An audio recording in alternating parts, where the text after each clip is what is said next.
Sa ngalan ng Ama, ng Anak at ng Espiritu Santo. Amen. Ang pagpapala ng ating Panginoong Jesucristo, ang pag-ibig ng Diyos Ama at ang pag-iipag-isa ng Espiritu Santo naway sumainyong lahat. At sumaiyo rin. Mga kapatid, aminin natin ang ating mga kasalanan upang tayo maging marapat na gubanap sa banal na pagdiriwang. Inaamin ko Sa makapangyarihan Diyos at sa inyo mga kapatid, na lubha akong nagkasala sa isip, sa salita, sa gawa, at sa aking pagkukulang. Kaya isinasamo ko sa mahal na Birheng Maria, sa lahat ng mga anghel at mga banal, at sa inyo mga kapatid, na ako'y ipanalangin sa Panginoong ating Diyos. kawan tayo ng makapangyarihang Diyos. Patawarin tayo sa ating mga kasalanan at patnubayan tayo sa buhay na walang hanggan. Amen. Panginoon, kaawaan mo kami. Panginoon, kaawaan mo kami. Kristo, kaawaan mo kami. Kristo, kaawaan mo kami. Panginoon, kaawaan mo kami. Panginoon, kaawaan mo kami. Manalangin po tayo.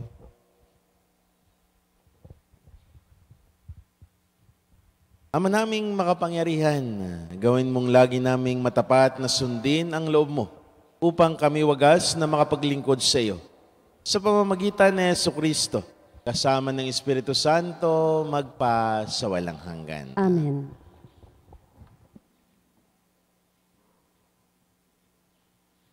Pagbasa mula sa sulat ni Apostol San Pablo sa mga taga-Efeso. Mga kapatid, ang bawat isa sa ati binigyan ng tanging kaloob, ayon sa sukat na ibinigay ni Kristo. Ganito ang sinasabi ng kasulatan. Nang umakyat siya sa kalangitan, nagdala siya ng maraming bihag at nagbigay ng mga kaloob sa tao. Ano ang ibig sabihin ng umakyat siya? Ang ibig sabihin niyan ay bumaba muna siya rito sa lupa. Ang bumaba ay siya rin namang umakyat sa kaitaasan, sa kabila ng mga langit, upang malaganapan ang kanyang kapangyarihan ng kalahat-lahatan. At ang iba'y ginawang apostol, ang iba'y propeta, ang iba'y ibanghilista, ang iba'y pastor at guro.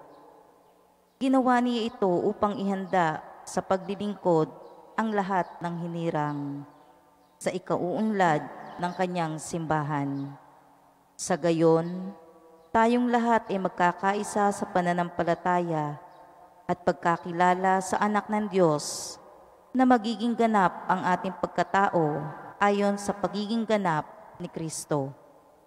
Hindi tayo matutulad sa mga batang nadadala ng bawat aral, parang sasakyang dagat na sinisiklot-siklot ng mga alon at tinatangay ng hangin. Hindi na tayo malilinlang ng mga taong ang hangad ay ibulid tayo sa kamalian. Manapay sa pamamagitan ng pagsasalita ng katotohanan sa diwa ng pag-ibig, magiging ganap tayo kay Kristo na siyang ulo.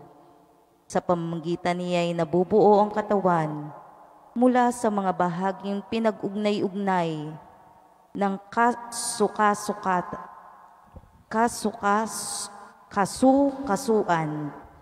at kung maayos na gumaganap ng tungkulin ang bawat bahagi, ang buong katawan ay lalaki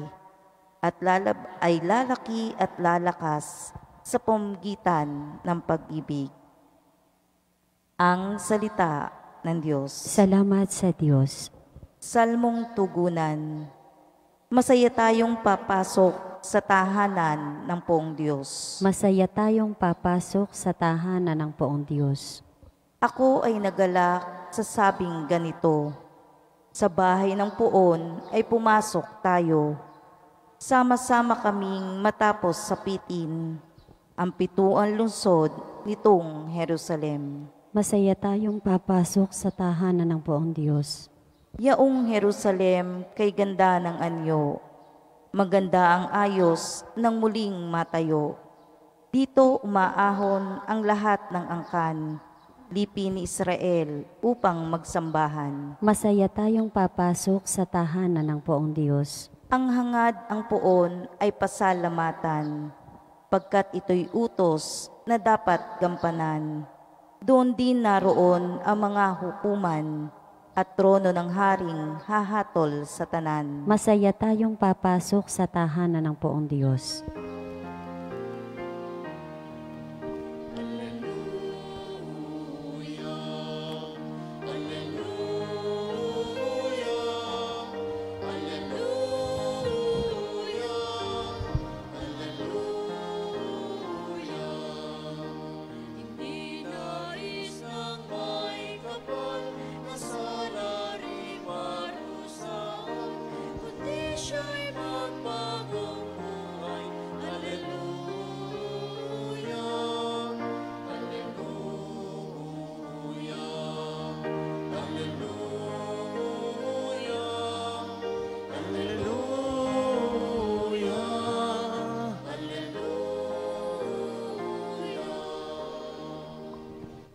Sumainyo ang Panginoon. At sumaiyo rin. Ang mabuting balita ng Panginoon ayon kay San Lucas. Papuri sa iyo, Panginoon.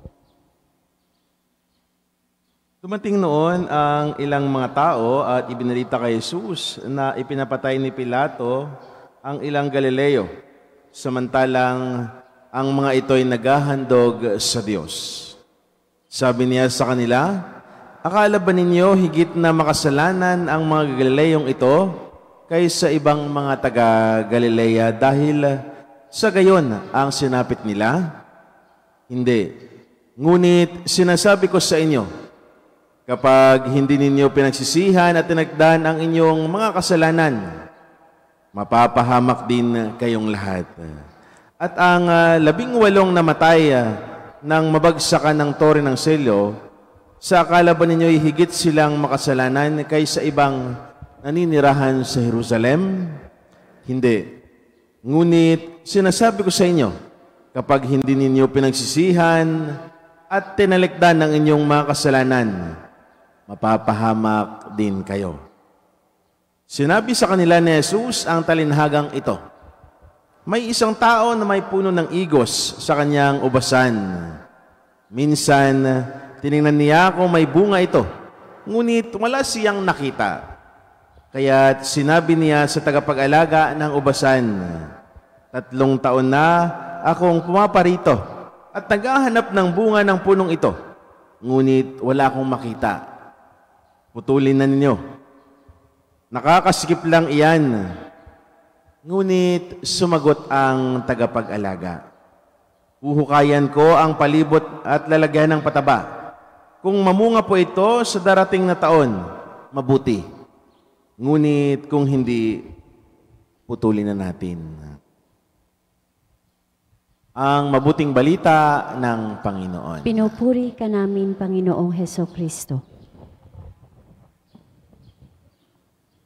Magandang umaga po sa inyong lahat. At sa mga nakikisa sa atin sa ating Facebook Live, sa kanilang tahanan, sa iba't ibang dakong ng bansa at sa mga kapilya na sakop ng ating parokya, magandang umaga din po. Napakaganda ho ng ating mabuting balita ngayong araw na ito, na nagpapatungkol ho sa ating buhay mismo bilang Kristiyano. May tatanong natin sa ating sarili o kung narito si Jesus, magtatanong sa atin, tayo ba ay nakapamunga? Maganda na tingnan din natin ang ating mga sarili at tanungin, simula ba nung ako'y isinilang, nagbunga na ba ang kabutihang ipinunla sa akin ng Diyos? Mabuting tanungin din natin sa ating mga sarili, paano ko ba binigyan ng buhay ang ipinagkaloob sa akin ng Diyos na kabutihan? Mga kapatid, ang ating Ama ay puno ng awa, pagmamahal at habag.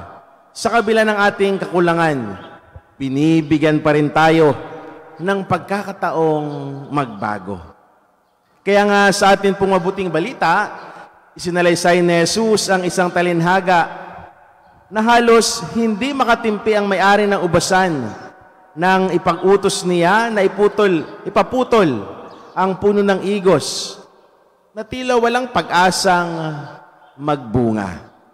Ngunit ang naging tugon ng tagapag-alaga ng kanyang amo sa ubasan na iyon ay huwag munang putulin at hayaan pa ng 1 taon ang puno kung ito'y magbunga, at kung hindi ay sa kanila puputulin. Mga kapatid, ang Diyos ay nagbibigay ng pagkakataon. Alam ng Diyos na ang ipinunlan niya ay mabuti. Alam ng Diyos na ibinigyan tayo ng kabutihan para ating isabuhay ito. Kahit man nakagawa ang tao ng kasalanan, binibigyan pa rin ng panahon upang tayo ay makapagbago. Kung paano nga binigyan ng tagapag-alaga ng igos ng 1 pang taon ang punong ito, na siya ay makapagbunga, ganon din ho sa buhay natin. Araw-araw, binibigyan tayo ng Diyos ng pagkakataon. Araw-araw, binibigay ng Diyos ang kabutihan para sa atin. Nasa sa atin na kung paano natin isabuhay, kung paano tayo mamuhay ng naayon sa Kanya mismong ipinunla sa ating kabutihan. Mga kapatid, ang parabulang ito ay may koneksyon sa kasaysayan ng kaligtasan ng tao. Ang Diyos Ama ang may-ari ng ubasan na ibig sabihin, hawak niya ang mundo sa kanyang mga kamay at umaasang may mabubuting bunga mula sa bawat panig ng mundo. Ang puno ng igos ay tayo mismo, sapagkat inaasahan ng Diyos na tayo ay mamunga ng masagana upang maghari ang kabutihan at katuwiran sa bawat isa. Ngunit ang bawat punong hindi namumunga o kaya naman magbunga ng masama ay mga taong nagsuway sa Kanya at pinili ang daan ng kasamaan. Yan po ang ibig sabihin ng Diyos na kapag tayo ay humihiwalay sa Kanya, kapag tayo ay hindi umuugat sa Kanya, umiiba ho ang ugali ng isang tao. Umiiba ho ang landas ng bawat isa sa atin. Naliligaw.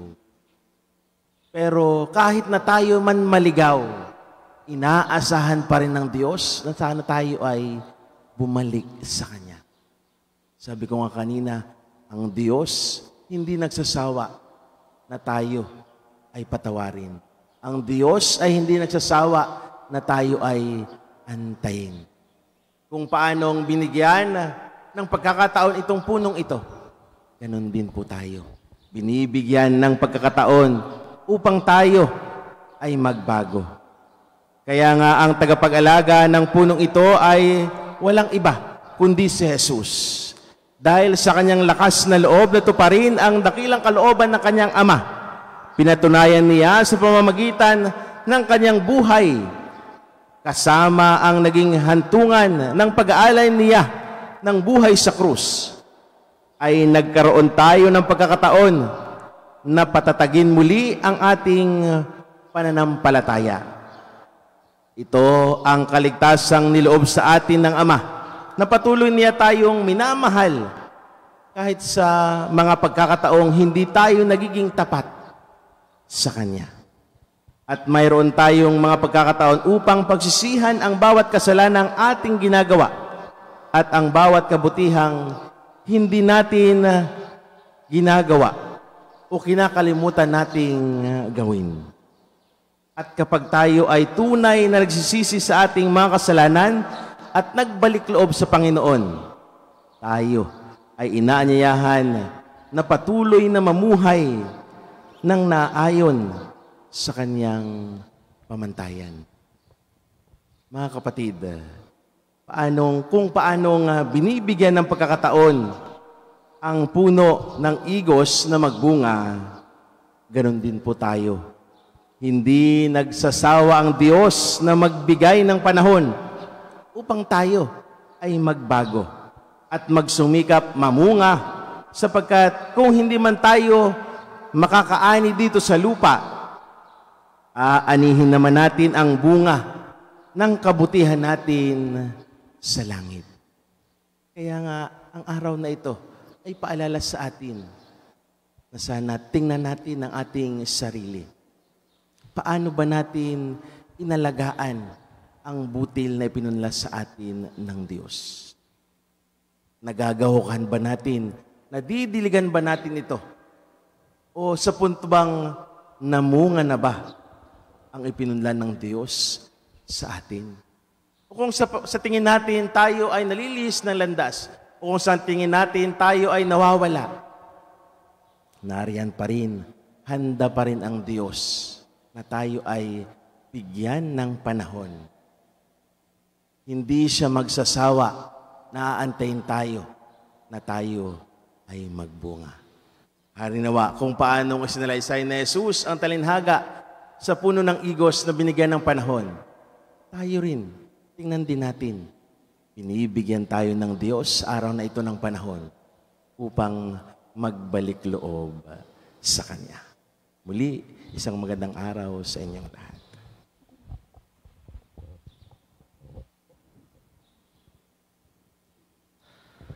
Ang Diyos ay mapagtiis at mulat sa ating mga paghihirap. Manalangin tayo sa Kanya upang tulungan niya tayo sa daan ng pagbabago at pagbabalik loob. Panginoon, dinggin mo ang aming panalangin. Panginoon, dinggin mo ang aming panalangin. Ang mga pinuno ng simbahan, naway humikayat sa atin sa mas maalab na debosyon kay Kristo. Manalangin tayo sa Panginoon. Panginoon, dinggin mo ang aming panalangin. Ang ating mga komunidad, naway makamit ang bunga ng sama-samang pananalangin at pagbabalik loob at harapin ang luklukan ng paghahatol ng Diyos nang may katapatan ng puso at kababaan ng kalooban.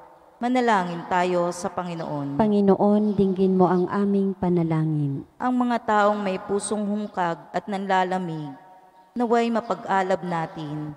Manalangin tayo sa Panginoon. Panginoon, dinggin mo ang aming panalangin. Ang mga nagdurusa, naway magkaroon ng lakas na tumawag sa Panginoon na malapit sa atin.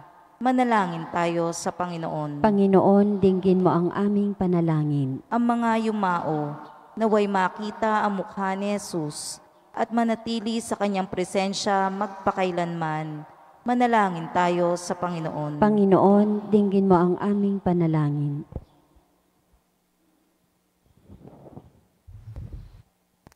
Mapagmahal na Ama, tanggapin mo ang panalangin ng iyong nagbabalik loob na bayang lumalapit sa iyo ng may kababaang loob at pananampalataya.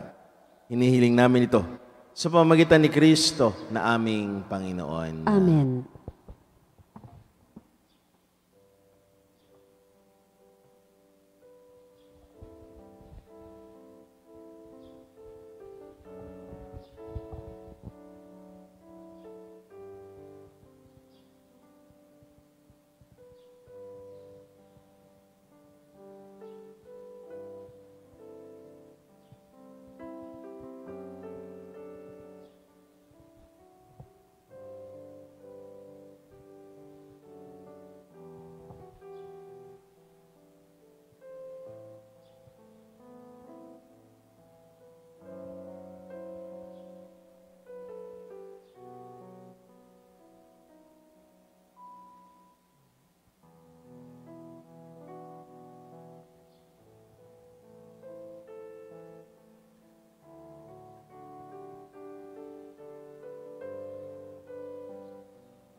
Manalangin kayo, mga kapatid, upang paghahain natin ay kalugdan ng Diyos amang makapangyarihan. Tanggapin nawa ng Panginoon itong paghahain sa iyong mga kamay, sa kapurihan niya at karangalan, sa ating kapakinabangan at sa buong sambayanan niyang banal.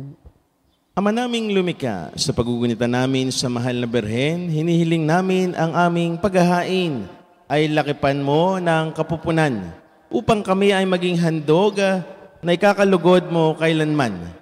Sa pamamagitan ni Jesucristo, kasama ng Espiritu Santo, magpasawalang hanggan. Amen. Sumainyo ang Panginoon. At sumaiyo rin. Itaas sa Diyos ang inyong puso at diwa. Itinaas na namin sa Panginoon. Pasalamatan natin ang Panginoon na ating Diyos.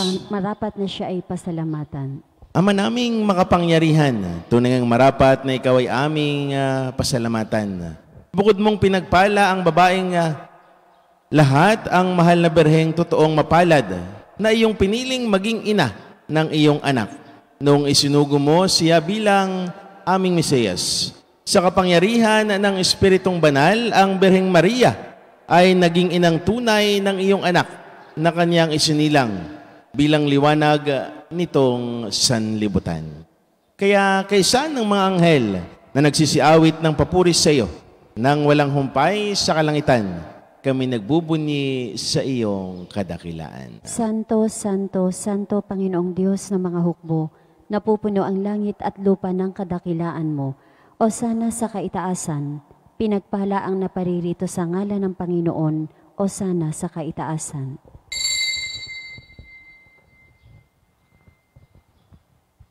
Ama naming banal, ikaw ang bukal ng tanang kabanalan. Kaya't sa pamamagitan ng iyong Espiritu, gawin mong banal ang mga kaloob na ito upang para sa amin maging katawan at dugo ng aming Panginoong Jesucristo. Bago niya pinagtiis ang kusang loob na maging handog, hinawakan niya ang tinapay, pinasalamatan kaniya. Pinaghati-hati niya iyon, iniabot sa kanyang mga alagad at sinabi, tanggapin ninyong lahat ito at kanin. Ito ang aking katawan na ihahandog para sa inyo.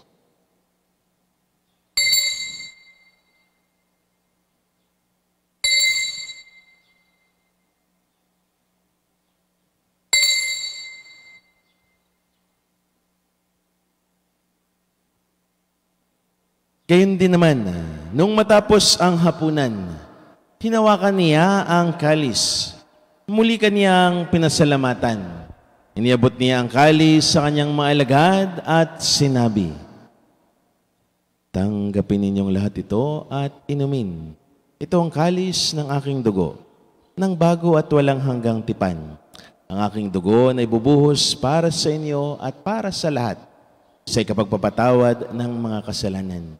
Gawin niyo ito sa pag-alaala sa akin.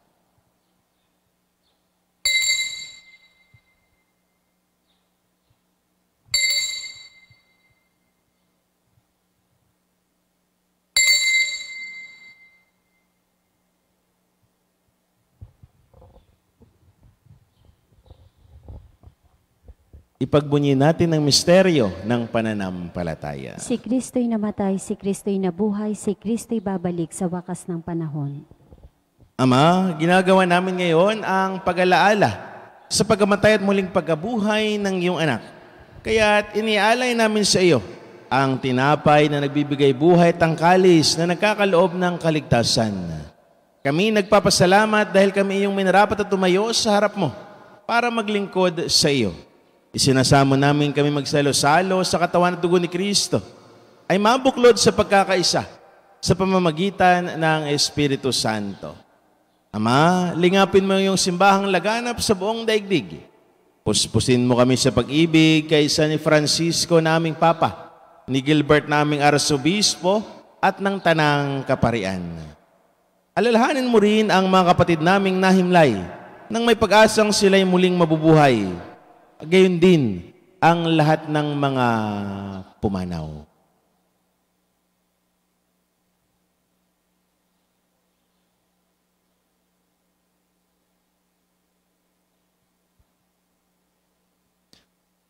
Kaawaan mo sila at patuloyin sa iyong kaliwanagan. Kaawaan mo at pangindapatin kaming lahat na makasalo sa iyong buhay na walang wakas. Kaisa ng mahal na Birheng Maria, Ina ng Diyos, kaisa ni Poong San Jose, kaisa ng mga apostol at ng lahat ng mga banal, ni San Jose Marelo, na namuhay dito sa daigdig ng kalugod-lugod sa iyo. May pagdiwang nawa namin ang pagpupuri sa ikararangal mo sa pamamagitan ng iyong anak na aming Panginoong Heso Kristo. Sa pamamagitan ni Kristo, kasama niya at sa Kanya, ang lahat ng parangal at papuri sa iyo, Diyos amang makapangyarihan, kasama ng Espiritu Santo, magpa sa walang hanggan.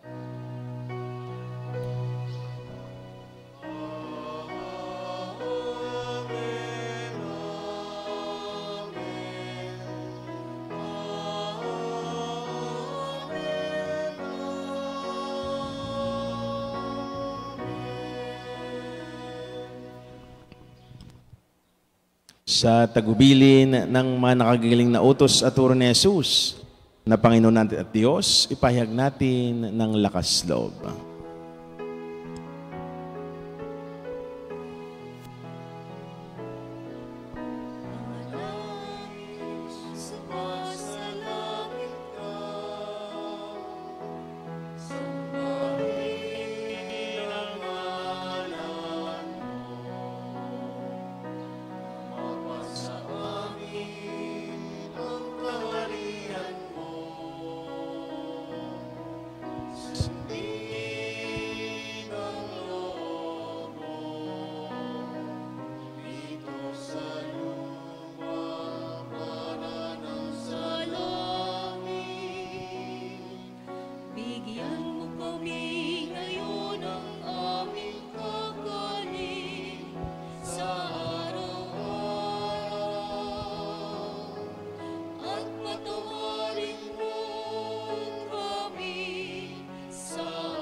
Hinihiling namin kami, Diyos, sa lahat ng masama, pagkalooban ng kapayapaan araw-araw, iligtas sa kasalanan at ilayo sa lahat ng kapahamakan.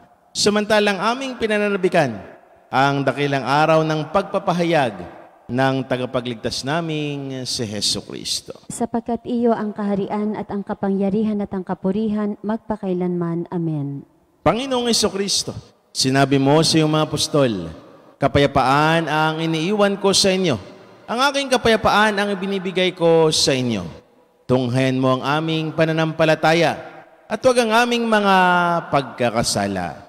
Pagkalooban mo kami ng kapayanan at pagkakaisa ayon sa iyong kalooban, kasama ng Espiritu Santo, magpa sa walang hanggan. Amen. Ang kapayapaan ng Panginoon ay laging sumainyo. At sumaiyo rin. Magbigayan kayo ng kapayapaan sa isa't isa. Peace be with you po. Kordero ng Diyos na nag-aalis ng mga kasalanan na sanlibutan, maawa ka sa amin. Kordero ng Diyos na nag-aalis ng mga kasalanan na sanlibutan, maawa ka sa amin. Kordero ng Diyos na nag-aalis ng mga kasalanan na sanlibutan, ipagkaloob mo sa amin ang kapayapaan.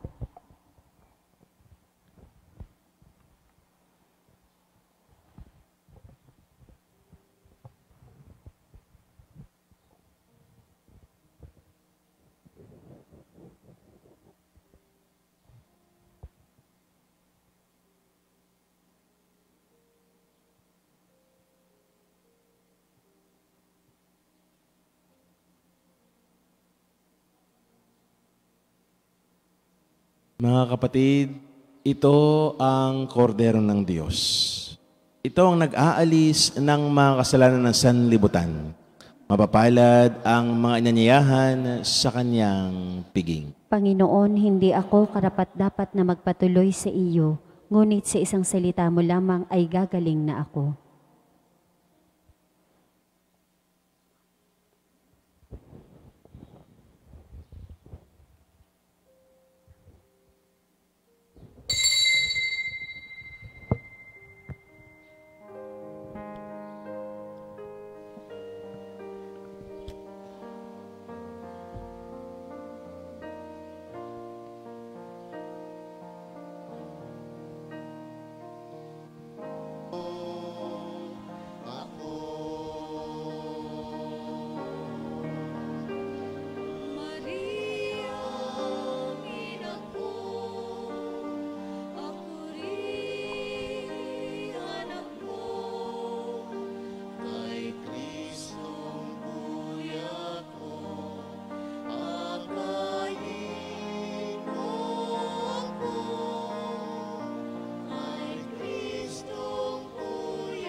Manalangin po tayo.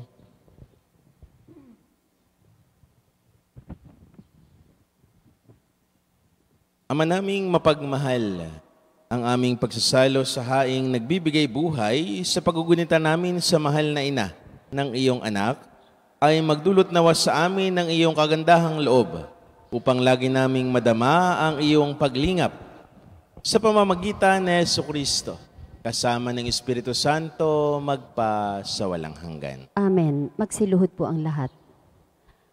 Pasasalamat at parangal, handog namin amang banal, sa ginto mong pahalaga sa Archdiocese ng Lipa, binhing hasik sa mabuting lupa, alala umbaga, bunga ay sagana, Batanggenyo man, may pusong dumamay agad at may kusa tuwing kagipitan. Saknungan at bayanihan, karanasan namit buhay, pamanapot aming yaman, kaloob nyo o may kapal, opo pa rin Panginoon, walang yabang naming tugon, sa iyong yakag at paghamon, sa pagsampalataya ay yumabong. Birhen ng Kaysasay o Poong San Jose, ipanalangin niyo kami.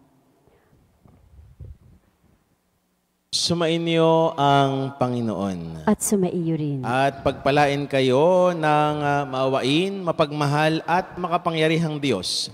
Sa ngalan ng Ama, ng Anak at ng Espiritu Santo. Amen. Ang banal na misa ay naialin na.